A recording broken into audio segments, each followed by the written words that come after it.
क्या हुआ? यार मेरा 5,000 का नोट था, वो गुम हो गया है। यहाँ पे गिरा? तो मैंने मेडिसिन लेनी थी अम्मा की। ओहो, बड़ा अफसोस हुआ है। अल्लाह करे आपको आपके पैसे मिल जाएं। यार वो देख, लड़की कितनी परेशान है यार, बेचारी का 5,000 रुपया गिर गया और उसने मेडिसिन लेनी है, उसका 5,000 गिरा है यार। झूठ बोल रही है। तुझे कैसे पता? हाँ, तू साइकोलॉजी पढ़ता है ना, इसलिए तुझे पता होगा। नहीं यार, झूठ नहीं बोल रही, मुझे पता है वो सच बोल रही है। झूठ बोलती है, 3,000 गिरा है उसका।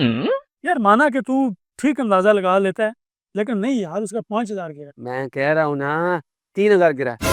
यार ऐसे ही तुक्के ना लगा यार, क्या करता है यार, उसका 5,000 गिरा है। यार मैं कह रहा हूँ 3,000 गिरा है, झूठ बोल रही है 5,000 गिरा है। यार तू कैसे कह सकता है? यार मैं 4 दफा गिन चुका हूँ, ये 3,000 है। 1 2 3 3,000, तू भी गिन। हाँ यार, ये तो 3,000 है। देखा कितनी झूठी है, झूठ बोलती है। लड़कों के साथ कितने झूठ बोले होंगे, लड़कियां बोलती ही झूठ है, तभी तो वो सारे लड़के मलंग बन जाते हैं। तो ठीक है यार, आजकल तो लड़कियों में भी ईमान नहीं रहा। देख यार।